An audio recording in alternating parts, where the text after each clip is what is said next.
덴피오쇼호 7년 7월 일본 무카츠쿠 반도의 해변가에 작은 배 한 척이 떠밀려옵니다. 혹여나 해적이 상륙한 것일까 몰려든 마을 사람들은 배 안쪽을 확인하고 그만 심장이 쿵 하고 내려앉고 말았는데요. 그곳에는 숨이 멎을 정도로 아름다운 그야말로 절세의 미녀가 누워 있었죠. 한 번 돌아보면 성을 위태롭게 하고 두 번 돌아보면 나라를 위태롭게 한다. 경국지색, 나라를 위태롭게 할 정도의 미인을 뜻하는 이 고사 성어에는 수많은 실제 사례들이 존재합니다. 중국에서는 역사 속에 존재했던 수많은 경국지색 중 특히나 더 아름다웠던 4명을 중국 4대 미녀라고 부르는데요. 그중 물고기가 헤엄치는 것을 잊고 가라앉을 정도의 미모로 오나라를 멸망시킨 치머 서시, 하늘을 날던 기러기도 떨어지게 만드는 미모로 흉노와 전한의 평화에 크게 기여한 나간 왕소군을 함께 치머 나간으로 통칭하기도 하죠. 그리고 남은 2명 폐월 수아는 모르는 사람이 없을 정도로 유명한데요. 달이 몸을 숨길 정도로 아름다운 폐월 초선, 꽃이 자신의 모습을 부끄러워할 정도의 경국지색으로 당나라를 뒤흔들고 멸망의 단초를 제공한 세기의 미녀 수아 양귀비죠. 719년 양옥환은 사천성 촉주에서 태어났습니다. 이 아이는 장차 대부대기가 될 것이다.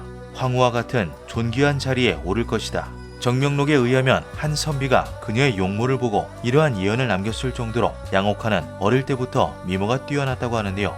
시간이 흘러 16세가 된 양옥환의 미모는 수아, 말 그대로 꽃조차도 부끄러워 고개를 숙일 정도로 무르익어 있었죠. 그녀의 미모는 황제의 아들인 13황자 수왕 이모 역시 홀려버렸고 735년 그렇게 양옥환은 17세의 나이로 황자와 혼인을 올려 수왕비로 등극하게 됩니다. 2년 후 737년 당 현종이 몹시 아끼던 후공 무예비가 사망하며 현종은 극도의 우울감에 빠지게 되는데요. 당 현종의 측근인 환관 고력사와 여러 신하들은 현종을 달래기 위해 수년 동안 아름다운 여인을 찾아다녔지만 전혀 소용이 없었죠. 그렇게 3년이 지난 740년 고력사는 이판사판으로 수왕비를 현종에게 소개하기로 마음먹습니다.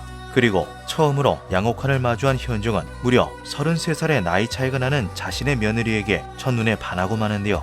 어떻게든 그녀를 손에 넣고 싶었던 현종은 양옥환을 도교 사원에 출가시켜 수왕비의 자리에서 내려오도록 하였고 태진이라는 도호를 내려 여도사 양태진으로 만들어버렸죠. 이후 국내의 도교 사원인 태진궁을 짓고 양옥환을 불러들인 현종은 745년 27세의 양태진에게 귀비, 지위까지 내리게 됩니다. 귀비는 비들의 가장 위에 서는 자귀였으며 당시 현종에게는 황후가 없었기에 양귀비는 황후와 같은 권력을 누리게 되는데요. 아름다운 만큼이나 총명한 양귀비에게 말을 알아듣는 꽃이라는 뜻의 별명 해여화를 붙인 현종은 그녀와 그녀의 일족에게 과하다 싶을 정도의 편애를 시작했죠. 그리고 그 결과 융성했던 당나라는 가장 높은 자리부터 서서히 구석구석 썩어 들어가기 시작했습니다. 안녹산, 정치인 군사 양쪽으로 모두 뛰어나 황제의 총애를 받으며 1인자로 군림하고 있었던 그에게는 심각한 고민이 하나 있었습니다. 권력을 지키기 위해서 16살이나 어린 양귀비를 양보로 모시겠다 말하며 비굴하게 아부까지 했건만 양귀비의 친척 양국충에게 밀려 2인자로 전락할 위기에 처했던 것인데요. 이 모든 것은 황제를 홀린 양귀비 때문이다. 당시 당나라는 안녹산과 같은 이민족 출신의 장수들이 중직을 맡고 있었지만 한족과의 차별이 은연중에 있어 이들의 불만이 조금씩 커지고 있는 상황이었습니다. 이런 상황에서 현종이 양귀비에 푹 빠져 정치에 소홀해지자 차별은 더더욱 심화되었고 안녹산은 손쉽게 불만으로 가득 찬 장수들을 자신의 편으로 포섭하는 데 성공합니다.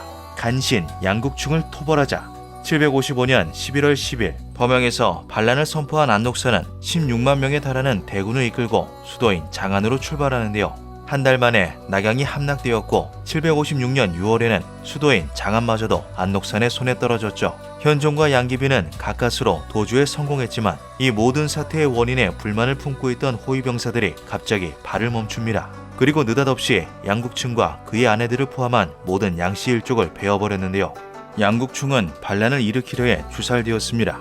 귀비는 폐하를 잘 모시지 못했으니 폐하께서는 온정을 베어내시고 법을 바르게 세우십시오. 병사들을 이끄는 대장군 진현래가 현종에게 양귀비를 죽일 것을 요구하자 황제는 크게 혼란스러워하였죠. 빠르게 상황을 파악한 고력사는 현종에게 조언합니다. 귀비마마는 무고하십니다. 그러나 이미 그들이 양국충을 죽인 상황에서 그의 친척인 양귀비가 폐하의 옆에 있는다면 군사들이 얼마나 불안해하겠습니까? 폐하, 잘 생각하셔서 평안을 지키시는 것이 좋습니다.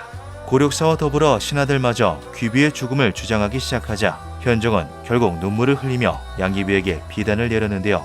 담담하게 그것을 받아든 양귀비는 고력사의 도움을 받아 절에서 비단으로 목을 매달아 자결했고, 시신을 확인한 진현래는 충성스러운 장군으로 돌아와 황제를 모시고 비난길에 올랐죠. 그녀의 나이 38세였습니다.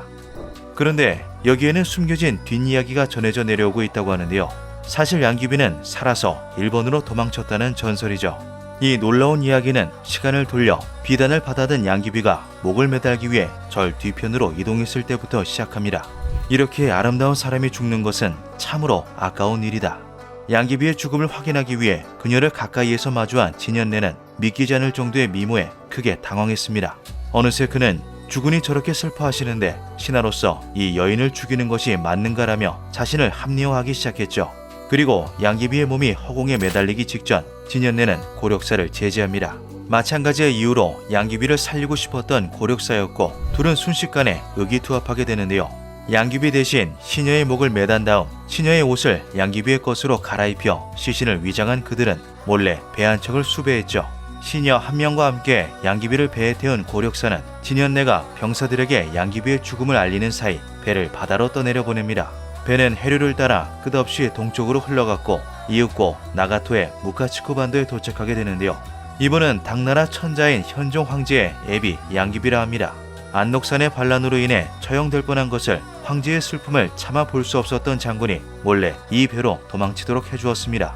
시녀는 몰려든 마을 사람들에게 눈물을 흘리며 호소했죠.